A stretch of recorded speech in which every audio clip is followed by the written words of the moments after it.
कल लखनऊ नगर निगम प्रचार का अंतिम दिन सभी पार्टियों ने अपनी पूरी ताकत के साथ प्रचार प्रसार कर रखा है। सभी प्रत्याशियों ने समस्याओं के बहाने वोटरों के बीच जनसंपर्क बढ़ाने की कोशिश तेज कर दी। सभी इलाकों में पहुंचकर समस्याएं सुनने, जीतने पर समाधान का आश्वासन भी सभी पार्षद प्रत्याशी दे रहे। वहीं सभी पार्षद प्रत्याशी अपने अपने क्षेत्र में समीकरण साधने में जुटे हैं। इसी क्रम में आज सूचना इंडिया की टीम पहुंची शंकरपुरवा तृतीय, जहां के वर्तमान पार्षद हेमा सनवाल हैं। हेमा सनवाल के पति उमेश सनवाल को इस बार भारतीय जनता पार्टी ने अपना प्रत्याशी चुना है। अपने विकास कार्यों को लेकर उमेश सनवाल ने सूचना इंडिया राज्य संवाददाता मनीष मिश्रा से क्या कुछ कहा, देखिए स्पेशल रिपोर्ट। लखनऊ नगर निगम चुनाव का कल प्रचार खत्म हो रहा है। सभी पार्टियों ने अपनी अपनी पूरी ताकत लगा दी है। सूचना इंडिया की टीम आज पहुंची है शंकरपुरवा तृतीय, जहां पर भाजपा प्रत्याशी हैं उमेश सनवाल। आज हम उमेश जी के साथ हैं और उनसे पूछेंगे कि क्या तैयारियां उनकी चल रही हैं। तो उमेश जी, सबसे पहले ये बताइए कि ये जो राजनीति में आने का कारण था, उसका उद्देश्य क्या था आपका?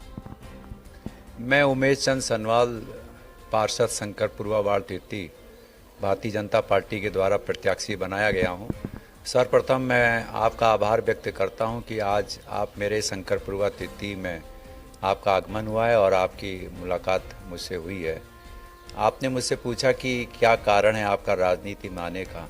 राजनीति में आने का एक ही कारण है कि राजनीति के द्वारा सेवा करना, लोगों की, अपने स्थानीय निवासियों की, अपने दुखी व्यक्तियों की, जिसके द्वारा मैं उनकी सेवा कर सकूं और उनको किसी भी प्रकार का कोई परेशानी ना हो, ये मेन उद्देश्य मेरा था। आपका जो वार्ड है शंकरपुरवा तृतीय, इसमें आपके मतलब चुनाव के जाने से पहले और अब क्या क्या विकास कार्य आपने अपने इस क्षेत्र के लिए किए हैं? जब मैं इससे पहले आया था तो एक नया वार्ड विकसित हुआ था शंकरपुरवा तृतीय।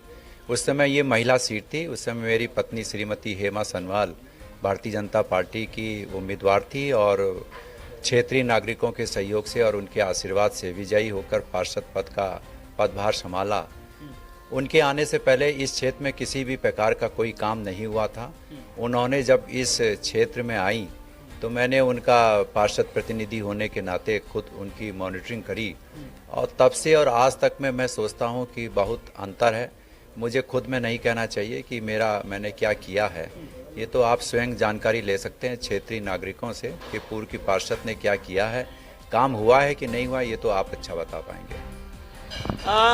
उमेश जी, ये बताइए कि जो आपका क्षेत्र है, इसकी भौगोलिक स्थिति के बारे में आपको पूरा आइडिया है कि कौन कौन सा पूरा वार्ड में कितने स्कूल हैं, कितने पार्क हैं, कितने यहाँ पर गौशाला हैं, इस तरह का आपको आइडिया है अपने क्षेत्र के बारे में?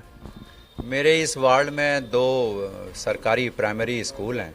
एक खुर्रम नगर प्राथमिक स्कूल है, एक शंकरपुरवा प्राथमिक स्कूल है सेक्टर 14। और मेरे क्षेत्र में किसी भी प्रकार की गौशाला नहीं है। मेरे क्षेत्र में आवास विकास की कॉलोनी है सेक्टर 7, 8, 10, 11, 12, 13, 14। इन आवासीय कॉलोनियों में आवास विकास ने अपने पार्क दिए हैं। उन्हीं पार्कों को मैं सजाता हूँ, उनकी चिंता करता हूँ और उनके सौंदर्यीकरण में बीच बीच में करता रहता हूँ। कोई ऐसा कार्य जिसको आपको लगता है कि लंबे समय तक जनता आपको याद रखेगी, और कोई ऐसा कार्य जो आपने आपने या हेमा जी के समय पर हुआ हो? जनता हमें याद रखेगी, हमने विकास किया है। हमने ईमानदारी से अपना शासन जो हमको मिला था उसको हमने पूरा किया है। विकास में सड़क, पानी, सीवर, लाइट, ये 4 बहुत मूल समस्याएं होती हैं। कोशिश, हमारा प्रयास यही था कि हम अपने क्षेत्र की हर सड़कें बना सकें, सीवर की कहीं कोई दिक्कत ना हो, पानी का कनेक्शन ना हो तो उसको कराया जाए।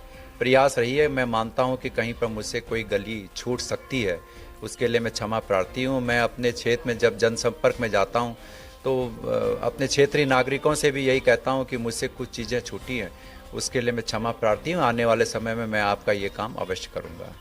जनता के कितने करीब हैं आप लोग, आप और आपका परिवार? जनता के बहुत करीब में है। जनता सवेरे शाम मेरे इस आवास पर मुझसे संपर्क में लगी रहती है, चाहे उसका निजी काम हो, चाहे उसका अपना कोई सरकारी काम किसी भी संबंधित नगर निगम से हो। उसके दरवाजे हमेशा के लिए मेरे खुले हुए हैं और मैं जनता से भी कहता हूं, अगर मेरा कार्यालय अगर बंद मिले, किसी कारणवश आपको अर्जेंट आवश्यकता हो या कार्यालय नहीं खुला था, तो कृपया आप फ़ोन के संपर्क कर या डायरेक्ट मेरे घर पर आ सकते हैं और अपने इस काम को करा सकते हैं। ये घर आप ही का घर है। निकाय चुनाव में अक्सर देखा गया मतदान प्रतिशत कम रहता है और प्रबुद्ध वर्ग, सिविल सोसाइटी ये सब बहुत ज़्यादा पार्ट नहीं लेते हैं जितना लोकसभा और विधानसभा में लेते हैं। क्या कहना चाहेंगे इसके लिए? आपका कहना सही है। मैं भी ये मानता हूँ कि प्रबुद्ध वर्ग और सोसाइटियाँ इस नगर निगम के चुनाव में रुचियाँ कम लेती हैं, क्योंकि ये लोकल चुनाव होता है। ज़्यादातर ये देखा जाता है कि वो चुनाव या तो संसदीय चुनाव या विधानसभा के चुनाव में लेती हैं। लेकिन मैं जब उनसे संपर्क करता हूं तो उनसे भी यही अनुरोध करता हूं कि आप लोग प्रबुद्ध वर्ग हैं, सोसाइटी के लोग हैं, आपने एक सोसाइटी बना रखी है, कृपया आप लोग भी आगे आइए और किसी अच्छे व्यक्ति का चुनाव करिए जो आपके इस क्षेत्र की चिंता कर सके, जो आपके सुख दुख का साथी बन सके और जो आपकी एक कॉल पर तुरंत उपस्थित हो सके। ऐसा मेरा प्रयास रहता है। देश की राष्ट्रपति द्रौपदी मुर्मू जी ने अपना जो अपना राजनीतिक कैरियर है वो पार्षद के तौर पर स्टार्ट किया था। क्या आप इसको अपना आदर्श मानते हैं? बिल्कुल, ये आपका कहना सही है। मैं इस बात को स्वीकार करता हूँ। वो हमारी आदर्श हैं। हमको उनसे सीखने को बहुत कुछ मिलता है कि उन्होंने जब कुछ किया होगा, कुछ करा होगा, तभी आज वो राष्ट्रपति के इस पद पर अपने इस दायित्व को निभा रही हैं। तो उनसे हमको बहुत कुछ सीखना चाहिए, बहुत कुछ सीखने को मिलता है। उमेश जी, मुझे याद आ रहा है कि शायद एक बार आपके यहाँ पे एक क्षेत्र था गजराहा पुरवा, उसमें डायरिया फैल गया था, काफ़ी लोग बीमार हो गए थे। आपने और उस समय चूंकि आपकी पत्नी यहाँ से पार्षद थी, आप लोगों ने क्या किया ये गजराहा पुरवा की जनता के लिए? जिस समय वो गजराहा पुरवा में डायरिया फैला था तो मैं सर्वप्रथम अपने जिला प्रशासन का आभार व्यक्त करता हूँ। सूचना मिलते साथ जिला प्रशासन बिल्कुल तन्मयता के साथ वहाँ पर उपस्थित हो गया था। स्वास्थ्य विभाग की टीम उपस्थित थी।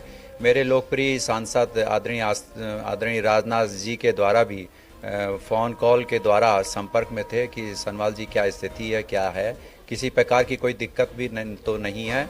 और मेरे जो क्षेत्र के लोकप्रिय विधायक आदरणीय आशुतोष टंडन जी के द्वारा भी स्वयं मॉनिटरिंग हो रही थी और वो स्वयं आए भी थे, उन्होंने इस क्षेत्र को देखा भी था।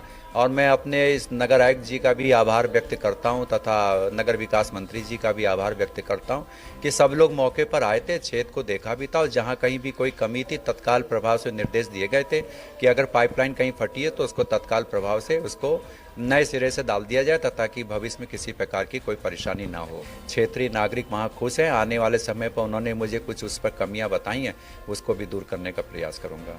शंकरपुरवा तृतीय की जनता के लिए क्या संदेश देना चाहेंगे? शंकरपुरवा तृतीय की जनता से मैं यही अनुरोध करूंगा, कृपया हमारे द्वारा पर्ची आपको वितरित की जा रही है और सरकारी BLO सरकार के द्वारा तथा निर्वाचन आयोग के द्वारा भी चिंता करी जा रही है कि हमारा स्टाफ, हमारा BLO वहां पर जाकर पर्ची को बांटे और वोट का परसेंटेज अवश्य बढ़ाए।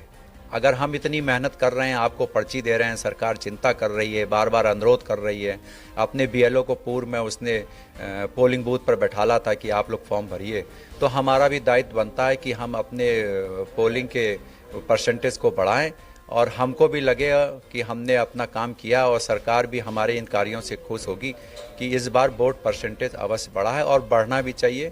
उसके साथ मैं यही कहूँगा कि मैं तो भारतीय जनता पार्टी का प्रत्याशी हूँ, जनता से यही अपील करूँगा कि vote for BJP, vote for Narendra भाई मोदी, वोट फॉर योगी आदित्यनाथ जी। उनके कार्यों से आप संतुष्ट होकर उनको वोट अवश्य दें, हमारी विचारधारा से जुड़ें, मैं आपसे यही उम्मीद करता हूँ। तो ये थे उमेश सनवाल जी, जिनका साफ तौर पर कहना है कि अगर भारतीय जनता पार्टी ने उनको टिकट दिया है तो वो उस पूरी तरह से खरे उतरेंगे और अपनी जनता को भी उन्होंने ये कहा है कि अगर कोई भी कार्य ऐसे हैं जो रह गए हैं उसको वो जीतने के बाद तत्काल प्रभाव से करेंगे।